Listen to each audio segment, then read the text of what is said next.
예수님이 우리를 위해서 죽으시고 부활하신 귀한 날인데 우리는 잘 잊어버려요. 익숙하지 않아서 익숙함으로 잊어버려요. 예를 든다면 그런 거죠. 여러분, 우리가 너무 익숙하기 때문에 자꾸 잊어버릴 때가 있거든요. 예를 들어서 우리게 호흡을 쉬는 거 있잖아요. 공기, 그죠? 이것이 없다면 우리는 죽을 수밖에 없잖아요. 근데 너무 익숙해가지고 이 인식을 못해요. 병원에서 호흡이 안 돼서 인공호흡을 다 끼고 있을 때는 어떻습니까? 호흡의 그 공기의 소중함을 느끼게 되는 거죠. 건강한 사람도 건강을 잃었을 때에 느끼는 그 느낌이 다릅니다. 건강했을 때 그 감사를 잊어버릴 때가 있거든요. 예전에 제가 부목사 때입니다. 부목사 때에 우리 교육자들과 하고 우리 수련회를 가는데 차를 타고 쭉 가는데 봉고 타고 갔어요. 돌아오면서 어느 휴게소가 딱 내려가지고 어느 목사님은 뭐 커피도 사 먹고 과자도 사 먹고 저는 화장실 잠깐 들렸다 나오니까 차가 없는 거예요.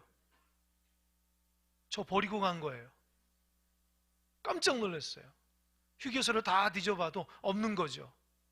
난리가 났죠. 그래서 어떻게 했을까요? 제가 어떻게 했을까요? 그렇죠. 핸드폰을 딱 들어서 후배 전화, 야 빨리 돌아와. 나 아직 여기 있어. 아유 목사님 다른 차 타야죠. 야 그 차도 갔다.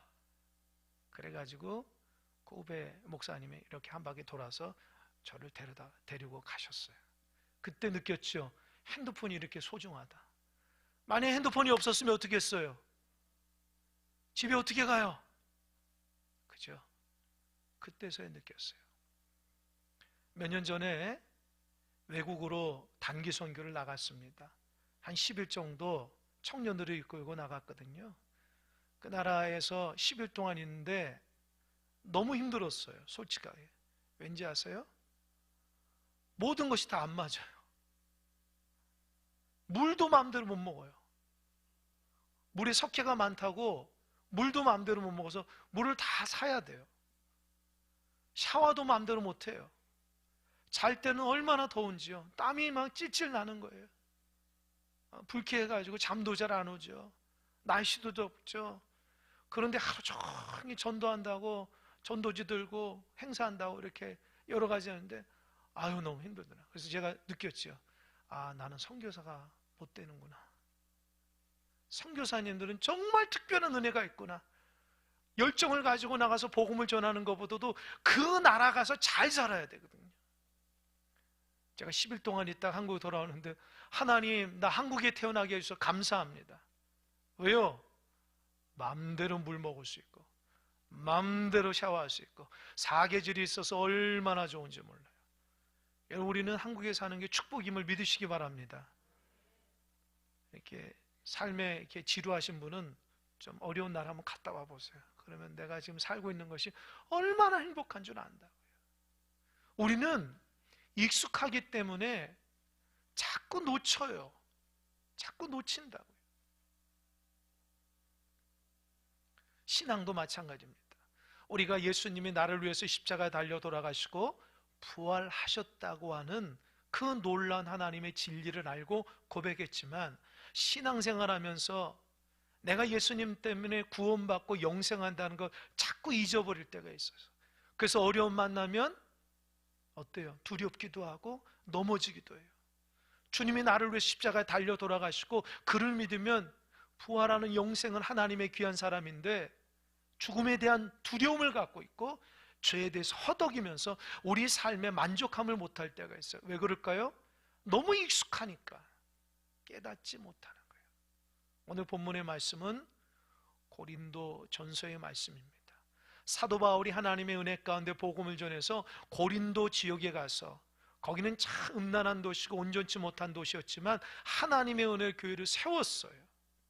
거기에서 1년 6개월 동안 하나님의 은혜로 잘 사역하다가 에베소로 떠나게 됐는데 그 1년 6개월 동안 하나님 은혜 주셔서 교회가 반듯하게 서갖고 많은 성도들이 예수님의 구원의 말씀을 듣고 변화되었습니다.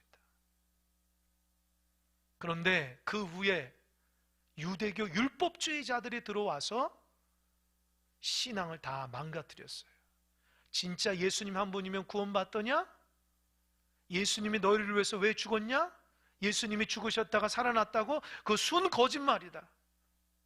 그렇게 하면서 고린도 교회 성도들 마음속에 하나님의 주신 복음을 다 잊어버리게 만드는 거예요.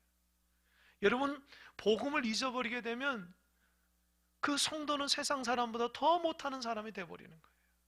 사도 바울이 너무 안타까우니까 그 고린도 교회 성도들 향해서 바른 복음을 전한 메시지가 바로 고린도 전서입니다. 이 고린도 전서의 말씀을 통해서 이 사도 바울이 오늘 본문에서 얘기하는 것은 부활에 대한 내용이에요.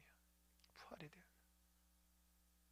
분명히 사도 바울이 예수님이 나를 위해서 죽으시고 부활하심으로 그를 믿으면 구원받고 영생한다고 분명히 고백으로 신앙생활을 했는데 예수님의 부활에 대한 의심을 갖게 되는 거예요.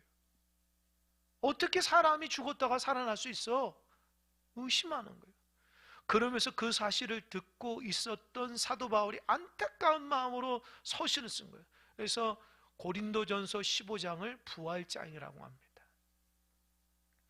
이 앞부분에는 1절에서 11절까지는 사도 바울이 예수님의 부활이 역사적인 팩트, 사실이라는 것을 얘기하고 있어요. 그 사도 바울 당시에 사람들 중에는 예수님이 죽으셨다가 부활을 경험했던 사람들이 있다는 거예요. 예수님이 죽으셨다가 부활하심으로 제자를 만나 주셨어요.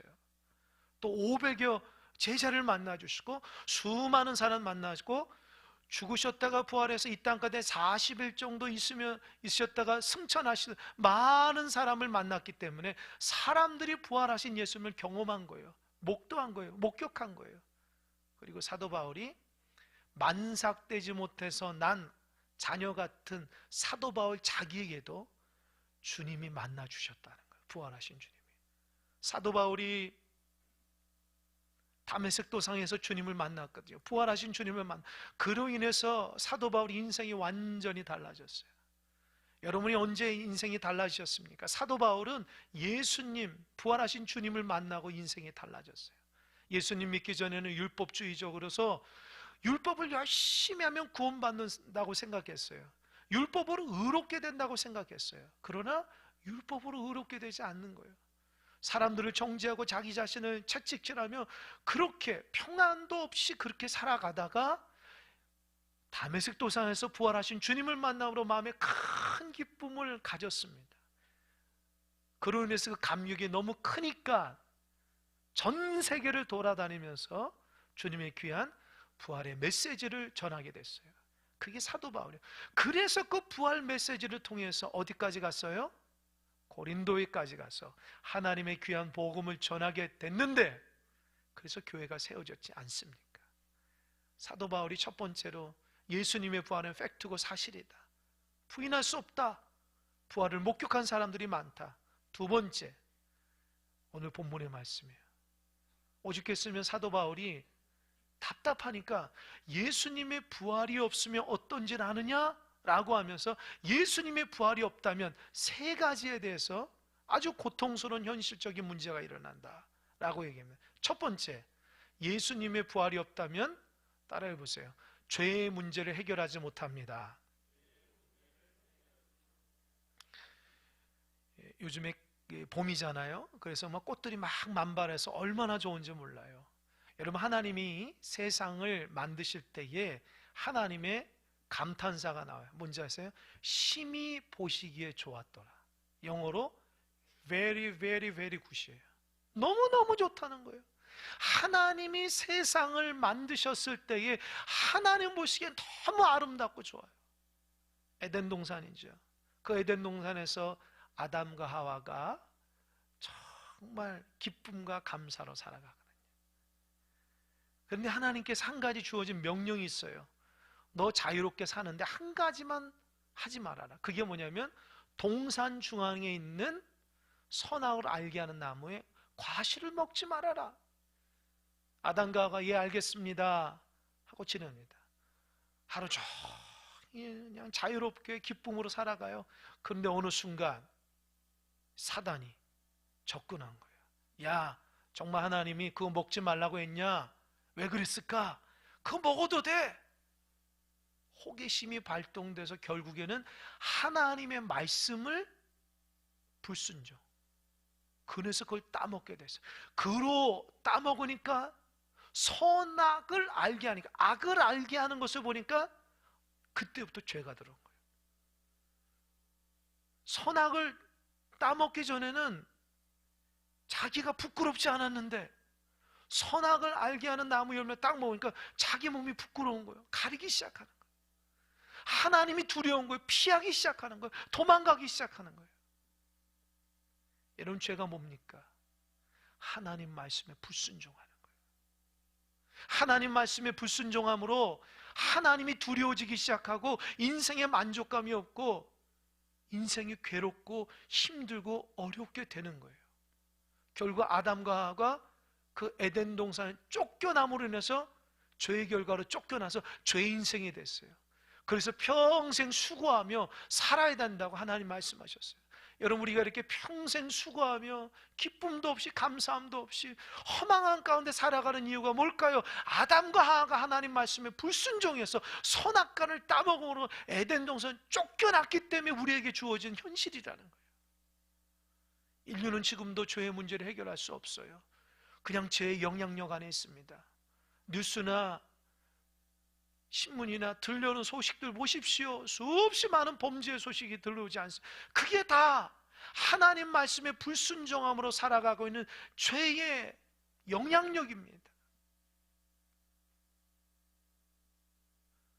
구약에 보니까 하나님이 축복하셨던 사람들이 있어요. 소돔과 고모라라는 사람들.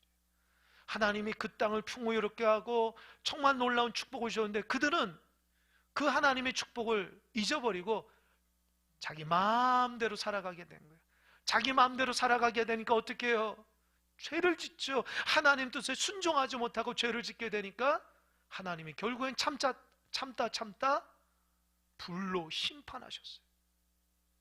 또 한 가지, 노아 시대에는 하나님이 그 백성들에게 은혜를 많이 주셨지만 그들도 하나님이 잊어버리고 그냥 마음대로 살아가는 거예요. 하나님이 안타까우니까 의인 노아에게 방주를 만들라, 배를 만들라. 아라랏산에 120년 동안 배를 만드는데 사람들이 그걸 보면서 하나님의 경고를 받지 못하고, 아니 노아는 멍청하게 왜 배를 산에서 만든대? 비가 이 땅 가운데 내려서 이 산까지 다 잠긴다 하나님의 경고인데 그걸 무시하는 거예요. 결국 하나님의 경고, 하나님의 베풀으신 은혜를 잊어버려서 결국 물로 이 땅을 다 덮어서 죽었다. 그래서 뭡니까? 노아의 식구들만, 노아의 가축들만 살아나게 된 것입니다. 여러분, 우리가 자유롭게 살면 좋겠지만 그 자유롭게 살아가는 것은 하나님 말씀에 불순종을 살아감으로 우리 인생이 고통스럽고 힘들다는 거예요. 하나님께서 이 땅에 살아가는 모습들 보니까 죄의 영향력으로 죽어가고 서로를 죽이고 서로에 대해서 고통스럽게 하는 모습을 보고 너무 안타까우니까 하나님이 이 문제, 죄의 권세를 물리치기 위해서 독생자 아들 예수 그리스도, 죄가 없는 그 아들 이 땅에 보내신 거예요. 그리고 이 땅에 30년 동안 살게 하시다가 하나님의 정한 때가 돼서 십자가에 달려 돌아가심으로 모든 인류의 죄를 예수님이 다 가지고 십자가에 저주받아 죽은 거예요. 예수님이 십자가에 죽었다는 것은 나의 죄가, 이 죄의 영향력이 죽었다는 것을 의미해요. 그리고 예수님이 죽으셨다가 부활하셨다는 것은 내가 새로운 생명이 되었다는 거예요. 여러분, 그래서 죄의 문제는 예수님만 해결함을 믿으시기 바랍니다. 아멘. 죄의 문제는 예수님만 해결할 수 있어요. 내가 노력해서 해결할 수 없어요. 내 마음속에 있는 죄의 그 문제는 주님만이 나를 다스릴 수밖에 없어요. 주님만이 나를 다스려요. 그래서 주 안에 있는 사람들이 기쁨이 있고 감사가 있고 죄가 우리를 주장하지 못합니다. 마음속에 하나님 원치 않는 자기 인생을 괴롭게 하는 죄의 그런 권속들, 그런 어떤 욕심들은 주님 안에 있을 때 다스림을 받습니다. 우리는 예수님 믿음으로 죄를 이길 수 있는 하나님의 귀한 사람들 믿으시기 바랍니다. 두 번째, 부활이 없다면 따라해 보세요. 죽음의 문제를 해결하지 못합니다. 여러분, 사람이 몇 살까지 살까요? 모르시죠? 저도 몰라요. 그러나 200살까지는 못 살잖아요. 그죠? 150살까지도 못 살잖아요. 왜 그럴까요? 하나님께서 만드신 법칙이에요. 이 세상의 모든 사람들은 태어남과 동시에 죽음이 있다는 죽음. 아마 여러분들도 죽음에 대해서 두려움을 갖고 있는 분들도 있을지 모르겠어요. 세상에 아름답고 찬란하게 빛나는 모든 것들도 시간에 따라서 다 사그러들고 죽을 수밖에 없어요. 여러분, 젊었을 때 얼마나 멋지셨습니까? 그러나 나이가 들어가니까 점점 힘도 빠지고 자신감도 없어지고 몸도 약해지고 그걸 많이 느끼잖아요. 그게 뭐냐? 죽음의 그림자가 우리를 두리우고 있다는 거예요. 예수님 믿는 사람이나 예수를 믿지 않은 사람이나 다 죽음을 맞닥뜨릴 수밖에 없어요. 제가 장례식장에 가보면 예수를 믿는 사람, 믿지 않은 다 죽음에 대한 두려움을 갖고 있어요.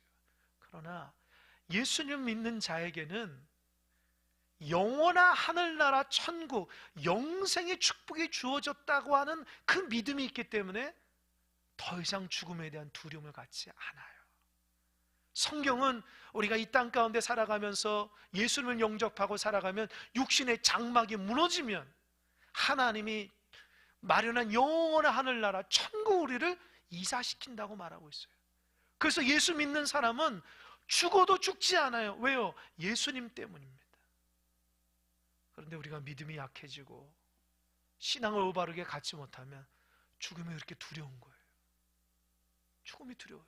하나님이 나에게 주시는 생명을 하나님이 갖고 있다고 생각하는데 그걸 잊어버린다고요. 그러니까 어떻게 해요? 죽음이 너무 두려워서 막 발버둥치고 어떤 사람은 악을 쏟아내요. 억울하다. 왜요? 죽음의 그림자가 무섭기 때문입니다. 여러분, 사단이 성경에 보니까 이 땅 가운데 공중 권세 잡은 사단이 우리 인간에게 줄 수 있는 가장 큰 무기가 뭔지 아십니까? 이거 꼭 기억하셔야 돼요. 사단이 우리에게 주는 가장 큰 무기는 죄를 짓게 해서 죽음으로 인도한다는 거예요. 죄를 짓게 해서 죽음으로. 하나님 우리에게 주신 가장 축복은 뭔지 아세요? 죄를 극복하고 영생하게 만들고 부활하게 만든다는 거예요. 우리는 죄를 짓고 죄의 결과가 죽음이라는 사단의 권세 가운데 사로잡히면 안 돼요. 예수님 믿고 죄를 이겨서 부활의 영생을 갖고 있는 하나님의 사람이 돼야 됩니다. 그래서 신앙생활하는 사람은 주님과 함께 동행하는 사람, 죽음을 두려워하지 않아요. 죽어도 죽지 않기 때문입니다. 부활 신앙을 갖고 있기 때문입니다. 몸이 연약해져도 하나님이 나와 함께 있다는 것을 아는 것이에요. 내가 사명이 다하는 그날까지 하나님 나를 붙드시고 인도하신다고 있기 때문에 담대한 거예요. 아멘? 여러분도 담대하시길 바랍니다. 기뻐하시길 바랍니다. 죽음이 우리를 짓누르지 못해요. 사단이 예수님이 십자가에 못 박혀 죽고 나서 사단들이 잔치를 벌였다고 하는 거 아닙니까? 근데 흥청망청 고주망태로 있다가 예수님이 사흘 만에 부활하셨다는 딱 소리 듣고 다 도망갔어요. 왜요? 사단이 그동안 인간의 몸을 입고 있는 사람들에게 죄를 지어서 죽음으로 한 번도 살아난 사람이 없어요. 다 죽었거든요. 그런데 예수님만이 그 죽음을 이기신 거예요. 그래서 예수님이 죽음을 이기셨기 때문에 그를 믿으면 우리도 예수님같이 죽음을 이기는 부활하는 영생의 하나님의 사람이 된다는 거예요. 아멘? 그래서 오늘 오신 분들은 진짜 큰 축복 받았어요. 왠지 아세요? 예수님 믿고 죽지 않는다는 현실을 알았기 때문이에요. 여러분, 죽는 것은 하나님 손에 있지 사람 손에 있지 않아요. 우리 죽어도 하나님 나라 간다는 그 확신을 가지시기 바랍니다. 그래서 남은 인생 기쁜 거 즐겁게 살아가야 돼요. 허망한 거 붙잡으며 살아가지 않고 험한 거 붙잡다가 욕심 부리다가 사람도 죽이고 나도 죽이면 안 돼요. 우린 주님의 은혜 가운데 승리하며 기쁨으로 살아가는 인생들이 되어야 됩니다. 세 번째, 예수님이 부활이 없다면 따라해보세요. 나는 불쌍한 자다. 여러분, 사도 바울이 아주 솔직하게 얘기해요. 사도 바울은 예수님 만나서 기쁨이 회복되고 그로 인해서 예수님 믿으면 죄의 문제, 죽음의 문제 해결되는 그 진리를 알고 전 세계를 돌아다니면서 복음을 전했거든요. 교회를 세웠어요. 고난과 어려움이 있어라도 다 돌에 맞아서 기절한 적도 있고요. 감옥에 갇힌 적도 있고요. 수없이 많은 그 핍박을 당했는데 다 이겨낼 수 있었던 이유가 뭐예요? 예수님 믿으면 죽지 않고 영생한다. 그 믿음 가운데, 그 신앙 가운데 살아갔는데, 만약에 예수님이 부활하지 않았다면 사도 바울은 내가 전하는 복음은 다 거짓말이고, 내가 그동안 고난 가운데서 이기고 정말 붙잡으면서 그렇게 했던 것도 다, 믿음도 다 거짓말이고, 내가 힘들고 어려도 부활에 대한 소망을 가지고 소망을 붙들고 그것도 다 거짓말이네. 그러면 사도 바울이 말해요. 예수님의 부활이 없으면 나처럼 불쌍한 사람이 없다. 왜요? 사도 바울은 혼자 살아가는 사람이잖아요. 평생을 정말 복음을 전하면서 오직 주님과 신랑 되신 주님만 위해서, 부활하신 주님만 위해서 복음을 전하는데, 만약 그것이 거짓말이란다면 사도 바울의 인생이 얼마나 허망하겠어요. 내가 잘못 살았다. 나처럼 불행한 인생이 없다. 제가 이 말씀을 묵상하는데요, 어쩜 사도 바울의 고백이 저의 고백과 똑같아요. 저도요, 어렸을 때 5살 때의 교회에서 크리스마스 때 성탄절에 선물 준다고 하니까 그 선물에 마음이 혹해가지고 5살에 교회 간 거예요. 선물도 받고 가니까 얼마나 율동도 하고 막 앞에 선생님이 너무 즐겁게 막 하니까 너무 기뻐서 그 뒤로부터 계속 신앙생활 했어요. 교회 학교 때 열심히 신앙을 배우고, 중학생이 돼서는 열심히 또 공부도 하고, 신앙생활 때는 또 중등부 회장도 시켜주고, 고등부 때는 공부하기 바쁘고 힘들었지만 그래도 그 주님 붙잡으며 신앙생활하면서 또 고등부 회장까지 하고, 그로 인해서 하나님의 은혜로 신학대학을 가게 됐고, 또 청년부 때 회장으로 섬기고 하나님의 은혜 주셔서 전도사로 쓰임받을 수 있도록 여러 교회를 다니면서 아이들도 가르치고 학생들도 가르치고 청년들도 가르치고 지금처럼 어른들을 지도하는 그런 사역자의 길을 이제껏 달려왔다는 거예요. 한 번도 주의를 어겨본 적이 없고, 한 번도 주님의 은혜를 잊어버린 적이 없고, 교회 바깥을 나가본 적도 없고, 주님과 함께 늘 동행하며 만나는 사람에게 주님만이 우리 인생을 책임져 주십니다. 성도님의 모든 괴로움은 우리 하나님께서 다 해결해 주시고, 성도님의 모든 가정 하나님이 지켜주시고, 주님께서 붙들어 주시고, 주님을 믿으면 죽음에서도 부활한다는 그 놀라운 영생이 있고 죄의 권세도 이길 수 있습니다라고 그렇게 목에 터져라 선포하고, 새벽마다 이 강대상에서 하나님 앞에 그 믿음을 가지고 살아간 내가 주님이 부활하지 않았다고 얘기하면 저처럼 인생이 불쌍한 사람이 어디 있어요? 그러잖아요. 가끔씩 이단에 빠져서 한참 이단에 사역하다가 지도자급 됐던 이단의 사람이 현실을 깨닫고 이거 거짓이었구나 깨닫고 나와가지고 인터뷰하면서 눈물을 흘리면서 내가 믿은 이 모든 것이 다 거짓이었습니다. 내가 속한 공동체, 내가 섬겼던 그 교주는 정말 하나님의 사람이 아니고 거짓말쟁이였습니다. 선포하며 눈물을 흘리는 사람들도 가끔 봅니다. 여러분, 우리가 믿는 신앙이 거짓입니까? 예수님이 부활하지도 않았는데 부활하는 것처럼 교인들을 속이면서 이제껏 신앙을 유도하는 것이 교회입니까? 일곡동에도 수많은 교회가 있는데 예수님이 부활하지 않는 교회가 무슨 의미가 있어요? 하나님의 사람으로 살겠다고 젊을 때부터 안수받아 목회하는 저 같은 인생들이 만약에 예수님의 부활이 없으면 거짓말장의 대장 아닙니까? 교회에서 일꾼으로 쓰임받는 기름 부은 장로님, 권사님, 집사님들 기름 부음 받은 의미가 뭡니까? 다 거짓말이잖아요. 이렇게 불쌍한 인생들이 어디 있어요? 예수님 부활하지도 않았는데 하는 것처럼 앉아서 예배하고 기도하고 보이지도 하나님이 있다고 최면 거는 것처럼 그렇게 살아가는 인생들 얼마나 불쌍해요. 이게 신앙 없는 사람의 사고입니다. 예수님이 안 보이고 하나님도 안 보이는데 자꾸 보인다는 거예요, 사람들이. 신앙인들은. 그래서 정신병자라고 얘기하는 거예요. 하나님 어딨냐? 교회가 무슨 의미가 있냐? 미친 사람들이 앉아서 예배하는 것이 교인들 아니냐? 이게 세상 예수 믿지 않은 사람의 논리입니다. 그러나 여러분 반대로 생각해 보세요. 사도 바울이 예수님의 부활이 있다면 나처럼 행복한 사람이 어디 있어요? 예수님의 부활이 있어서 죄의 문제, 죽음의 문제를 해결한다면 나처럼 행복한 사람이 어디 있어요? 예수님이 정말 살아있다면 평생을 주님만 바라보며 살아간 내 인생이 얼마나 복된 거냐고요. 세상에 있지 않고 부족하고 연약하지만 부활하신 주님과 이제껏 믿음을 가지고 살아간 여러분이 복된 거 아닙니까? 아멘?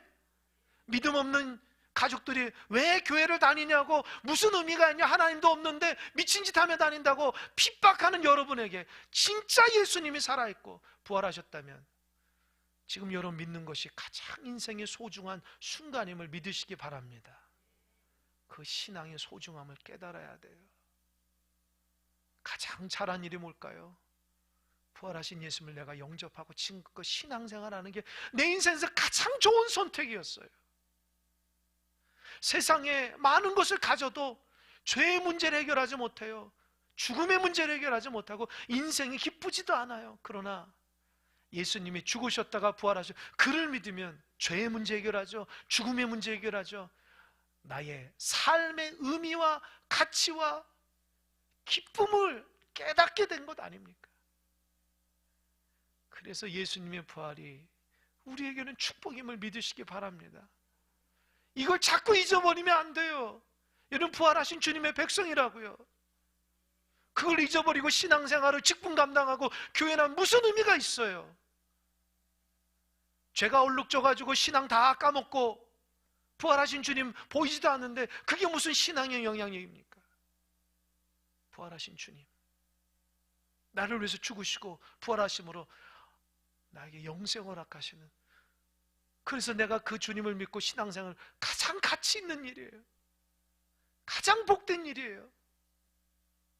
왜요? 하나님이 세상을 만드셨기 때문입니다. 그래서 신앙생활 하는 것이 신앙생활 안 하는 사람보다 훨씬 유익하고 좋다는 거 꼭 기억하시기 바랍니다. 믿음이 연약해도 교회 왔다 갔다 해도 꼭 부활하신 주님을 만나심으로 그것이 나에게 엄청난 유익이 있다는 걸 꼭 기억하시기 바랍니다.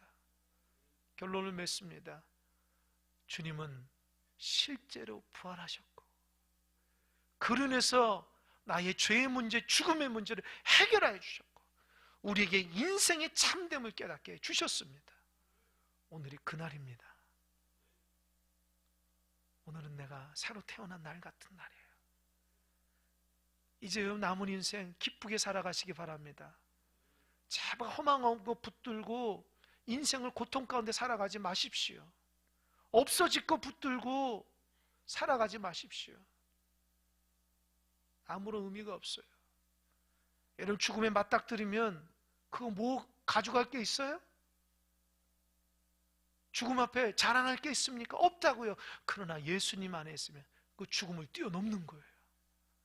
의미를 아는 거죠.